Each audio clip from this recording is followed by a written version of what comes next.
China की technology के बारे में, चाइना की कोई भी जानकारी लेनी है तो क्या भारत से मिलेगी अमेरिका को? नहीं ना, भारत के पास खुद नहीं है। अगर किसी को चाइना के बारे में, चाइना की जड़ के बारे में मालूम है तो पाकिस्तान को मालूम। वो अभी तक हिजबुल्ला, हमास, हुती इन जैसे आतंकी गिरोहों से निपटता रहा है। पहली बार उसको एक रेगुलर कंट्री से, एक रेगुलर आर्मी से मुकाबला करना पड़ रहा है। तो इस तरह देखें विशंबर जी, पाकिस्तान दोनों तीनों मुल्कों के बीच फंस गया, ये फंसी हुई स्थिति नहीं है क्या? ये पाकिस्तान नहीं फंसता भाई। दोस्तों ये देखिए वीडियो और इस पर बाद में बात करेंगे, पहले ये वीडियो देखिए। 200 बैलिस्टिक मिसाइलें दाग रहा है, कभी मोसाद उड़ा देता है, आईडीएफ उड़ा देता है, कई शहरों पर बड़े बड़े हमले किए हैं, यानी टक्कर अभी जारी है। नहीं मानेगा। ट्रंप साहब जरूर हमारे लिए दिक्कत पैदा कर रहे हैं। वो एक उनका अपना वो जनरल मुजीब को लंच करा रहे हैं, कुछ कर रहे हैं भारत को। तो इसलिए चीन का भी किसी हद तक इसमें एक स्टेक है। उसने 3 कोई जहाज भेजे हैं विद सम मिलिट्री इक्विपमेंट। क्या है अभी तक पता नहीं चला है। गहरी चीजें। मुनीर को बुलाने के लिए एक तो थोड़ा सा इंडिया को झटका दिया होगा भैया।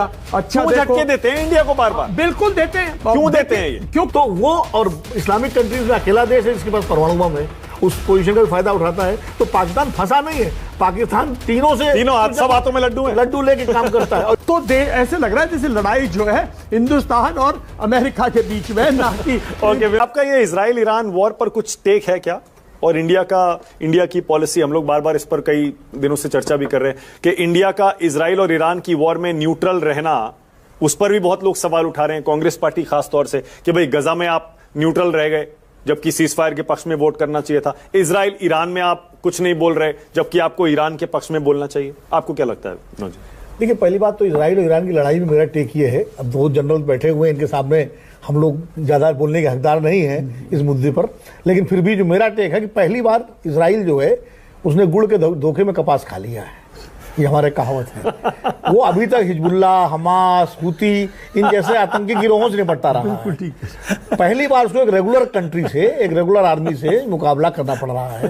दोबारा कहिए विनोद जी, क्या कहा आपने? गुड़ के धोखे कपास खा लेना, हमारे यहाँ बड़ी देहात में कहावत है, जनरल साहब जानते होंगे। बिल्कुल जानते। तो ये मतलब इजराइल ने, मुझे लगता है ये प्रोवोकेशन इजराइल ने जो किया है, और इसीलिए अब जो इजराइल की है, देखिए ये बात सही है, मैं जनरल बख्शी से सहमत हूं कि पहले दौर में इजराइल हावी हो गया तेहरान पर, ईरान पर, लेकिन उसके बाद अब इजराइल को पता लग रहा, पहली बार इजराइल में इतनी तबाही हुई है किसी लड़ाई में कि तेल अवीव, हाइफा, उसके सारे तमाम शहर जो है मिसाइलों की जद में आए हैं, उसका एयर डिफेंस सिस्टम डिस्टर्ब हो गया है। तो ये अब, और इसीलिए आज जो खामेनी साहब का जो स्टेटमेंट आया जिसमें वो कह रहे हैं कि अभी हम युद्ध विराम के लिए तैयार नहीं है, इजराइल कमजोर है, अगर उसको हमने समय दे दिया तो फिर मजबूत हो जाएगा। इसलिए मतलब अगर वो बोल रहे हैं तो उसके पीछे वो सारा फीडबैक है। अमेरिका जो पीछे हटा है या अभी उसने अपनी तरसता जाहिर की है, बैकडोर सपोर्ट तो कर रहा है, उसके सामने समस्या ये है कि एक तो ट्रंप साहब का जो पब्लिक है कि हम तो लड़ाई रुकवाने जा रहे हैं, वो भारत पाकिस्तान की लड़ाई रुकवाने का श्रेय ले रहे हैं, वो गजा की लड़ाई रुकवाने की बात कर रहे हैं, यूक्रेन रूस की बात कर रहे हैं। तो ऐसे में दूसरे खुद कैसे झोंक दें अपने आप को? दूसरा, अमेरिका के अंदर भी बॉडी बैग्स को लेकर के हमेशा सवाल रहा है, और अमेरिकन जो जनमत है वो वहां भारत की तरह ऐसा नहीं है कि यहां अगर कुछ बोल दीजिए तो आप राष्ट्र विरोधी हो जाएंगे।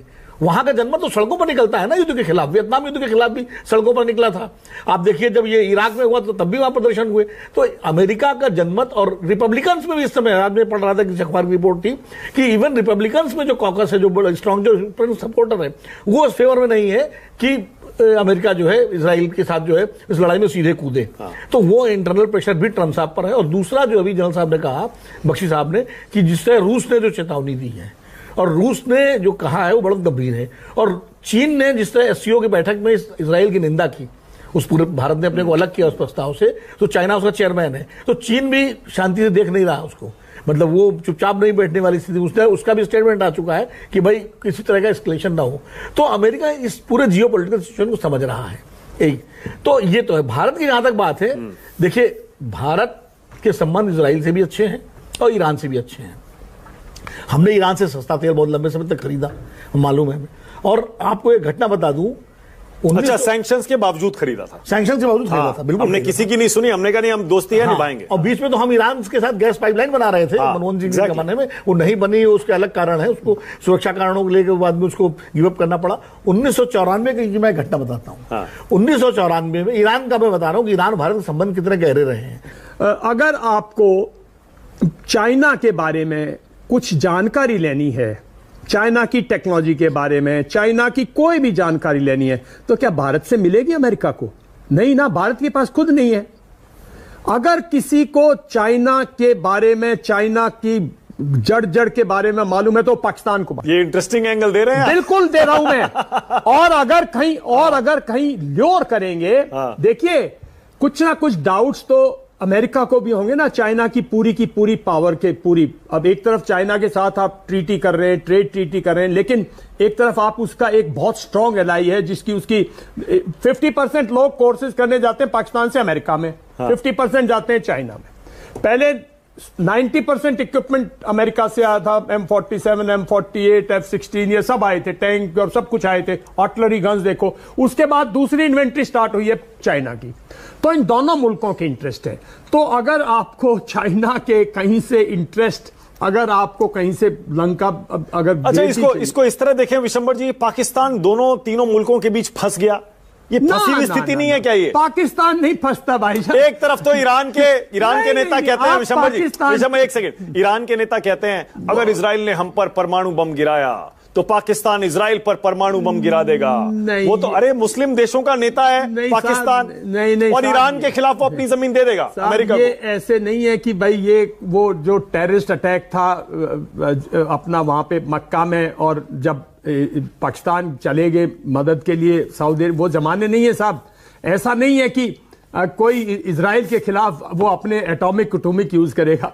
कुछ कवर्ट सपोर्ट ईरान को मिलेगी, लेकिन उसमें पाकिस्तान का नंबर नहीं होगा, ये बात। पर अगर यूएस ने पाकिस्तान की जमीन का इस्तेमाल किया ईरान पर हमला करने के लिए, तो मुस्लिम देशों में तो संदेश यही जाएगा ना कि इजराइल के पक्ष में आ गया पाकिस्तान। जरूरी नहीं वो हमला करे, पर मैं क्यों करेगा? मैं कई दिन से कह रहा हूं, मैं जन बख्शी भी मान रही इस बात को। भाई अमेरिका क्यों करेगा? एक इनकंक्लूसिव वॉर में क्यों फंसेगा? इस लड़ाई का फैसला नहीं हो सकता। तो क्यों बुला रहे हैं फिर आसिम मुनीर को भाई लंच के लिए व्हाइट हाउस इस समय? वो आसिम, मैंने बताया तो क्यों बुलाया। आसिम मुनीर को बुलाया है कि भाई अगर कुछ बेसिस में, अगर उन बेसिस को ऑक्यूपाई करना पड़े और अगर उनको यहां रहना पड़े तो वो बेस दे देगा, लेकिन जरूरी नहीं वहां से वो बेस ईरान के खिलाफ यूज करे। मैं तो कह रहा हूं कि उसकी बहुत गहरी चीजें, मुनीर को बुलाने के लिए एक तो थोड़ा सा इंडिया को झटका दिया होगा भैया। अच्छा झटके देते हैं इंडिया को बार बार, बिल्कुल देते हैं। क्यों देते हैं ये? क्योंकि ट्रंप साहब जो है एक डिफरेंट ट्रंप आए सेकंड टर्म में। फर्स्ट टर्म में अगर आप देखें उनकी बॉडी लैंग्वेज, हमेशा उनकी फैमिली मेंबर कोई ना कोई, पूरे फर्स्ट टर्म में देख लो, या तो वाइफ साथ थी या डॉटर साथ थी या सन इन लॉ या बेटा, कोई ना कोई। अब अकेले ट्रंप दिखते हैं जब भी निकलते किसी भी जगह से, और अकेले दिखते हैं वो। तो उनकी पूरी की पूरी, और बैकडोर जो चैनल्स हैं वो चालू रहते हैं। ये क्लियर है ना, कीपिंग द वर्ल्ड बिजी, और जो उनके स्ट्रैटेजिस्ट हैं वो काम कर रहे हैं। विशंबर जी, ये क्लियर है ना कि इंडिया पाकिस्तान में किसी को चूज करना होगा तो डोनाल्ड ट्रंप या अमेरिका पाकिस्तान को ही चूज करेगा? नहीं, ऐसा भी नहीं है, ऐसा भी नहीं है। देखिए इंडिया और पाकिस्तान, इंडिया और अमेरिका के रिलेशनशिप कई लेवल्स पे हैं, सिर्फ ट्रंप साहब के नहीं, कई लेवल्स पर जब भी दोनों आपस में लड़ेंगे तो अमेरिका पाकिस्तान की तरफ ही झुकता हुआ दिखाई देगा। झुकते क्या करेगा? झुक के वो तो ऐसे न्यूट्रल स्टेटमेंट देता रहेगा। भाई एक बात बताइए, ऑपरेशन सिंदूर के बाद पहले ये कहना मैंने रुकवा दिया, और उसके बाद जिस देश को आतंकवादी देश बताते हैं, पूरी दुनिया मानती है, उसके आर्मी चीफ को जिसने वो हमला करवाया, उसको आप अपने व्हाइट हाउस में बुलाकर कह रहे हैं I love Pakistan, I am honoured. क्या मतलब है ये? देखिए इंडिया के लोगों को बुरा नहीं लगेगा? और अमेरिका के लोगों को बुरा नहीं लगेगा। पूरा हिंदुस्तान पिछले 20 दिन से ये भूल गया कि झूठ पाकिस्तान बोलता है, लेकिन पूरा हिंदुस्तान बोल रहा है कि ट्रंप साहब झूठे, पूरे सब बोल रहे हैं पिछले। उनको नहीं बुरा लगेगा साहब? आप उनके राष्ट्रपति को पिछले 10-15 साल से जो मनवा रहा है, जिसके जो मनवा रहा है वो बोल देता है, ठीक। अरे भाई उन्होंने इलेक्ट किया है 6 महीने पहले, मैसिव मेजॉरिटी दी है उसको, उनके प्रेसिडेंट हैं। आई मीन उनकी स्टेटमेंट पर झूठ बोल रहे हैं तो ये तो कहा ही जाएगा ना झूठ बोल रहे हैं। क्या पता झूठ बोल रहे नहीं अब बोल तो रहे। प्रधानमंत्री ने भी कह दिया। देखिए स्टेट क्राफ्ट जो है वो बदल गया। पहले स्टेट क्राफ्ट, मेरे साथ आप हमारे साथ दो बड़े पत्रकार बैठे, एक डिप्लोमेट बैठे। पहले स्टेट क्राफ्ट बड़ा क्वाइट था, बड़ा कंड्यूट था, पता ही नहीं लगता था। हाँ। आज के दिन क्या है, स्टेट क्राफ्ट शायद बैकडोर जो लोग डिसाइड कर रहे हैं, जो पॉलिसीज एक्चुअली कर रहे हैं वो शायद नहीं दिखते, पर आजकल एक वो बन गया कि भाई जो लीडरशिप है, पहले लीडर्स नहीं नहीं एक सेकंड विशंबर जी, एक सेकंड।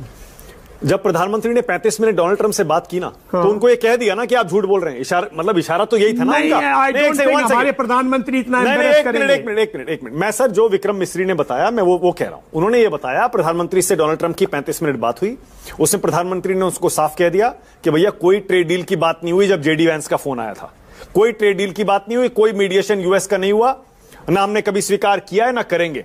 इसका मतलब डोनाल्ड ट्रंप को झूठा बता दिया उस फोन कॉल में। लेकिन अगर डोनाल्ड ट्रंप कह रहे हैं तो डोनाल्ड ट्रंप को पाकिस्तान भी तो बोल सकता है ना कि साहब समझौता कराइए, आप कुछ कीजिए। तो डोनाल्ड ट्रंप तो उनको भी पास तो एक प्रेसिडेंट है, उन्होंने डायरेक्ट तो किसी से बात की नहीं, उनके सलाहकार हैं, उनको बोल रहे हैं कि साहब ये है सिचुएशन, और उसके बाद वो आके स्टेटमेंट दे रहे हैं। तो मैं कह रहा हूं ना, बहुत ज्यादा इन बातों को लेके मुझे ये लग रहा है पिछले 15 दिन से कि युद्ध हमारे और पाकिस्तान के बीच में नहीं हुआ। झूठा पाकिस्तान है, झूठ पाकिस्तान बोलता है, लेकिन पाकिस्तान झूठ नहीं बोल रहा, वो छुप गया, वो लड़ाई गई। हाँ। हो गया कि साहब ट्रंप साहब झूठे हैं, और अगर मान लो रिपब्लिकन्स कहने लग जाए और अमेरिका कहने लग जाए कि साहब आपके प्रधानमंत्री झूठे हैं, तो ऐसे लग रहा है जैसे लड़ाई जो है हिंदुस्तान और अमेरिका के बीच में, ना कि ये माहौल बना दिया साहब। मैं क्या कह रहा हूं, मैं तो हकीकत की बात कर रहा हूं। ईरान आसानी से हार नहीं मान रहा है। हर दिन वो 100, 150, 200 बैलिस्टिक मिसाइलें दाग रहा है। कभी मोसाद उड़ा देता है, आईडीएफ उड़ा देता है, कई शहरों पर बड़े बड़े हमले किए हैं, यानी टक्कर अभी जारी है। हाँ, नहीं मानेगा। क्या सद्दाम हुसैन माना था? क्या सद्दाम हुसैन को जब थ्रेट दी थी कि हम आपको दुनिया से उड़ा देंगे और आप ये जो है वेपन्स ऑफ मास डिस्ट्रक्शन बना रहे हो, ये जो भी इल्जाम लगाए होंगे तो सद्दाम पे, नहीं माना ना सद्दाम। क्या हुआ इराक में सबको मालूम है। वही हाल खोए तो अब खमेनी का, अयोतुल्ला का होगा। अगर ठीक है ईरान के ऊपर में अभी जो आप देखिए कि जो उन्होंने नए वाले जो बॉम्बर्स बनाए B-52 GBU-57AB का जो बॉम्ब बनाया है, जो कि मैसिव ऑर्डिनेंस पेनिट्रेटर 200 फीट के अंदर जाके फटेगा, और जो इसकी B-52 का सुपर स्टेल्थ फाइटर्स हैं वो दो बॉम्ब करके लेके जाएंगे। तो इसलिए चीन का भी किसी हद तक इसमें एक स्टेक है। उसने 3 कोई जहाज भेजे हैं विद सम मिलिट्री इक्विपमेंट।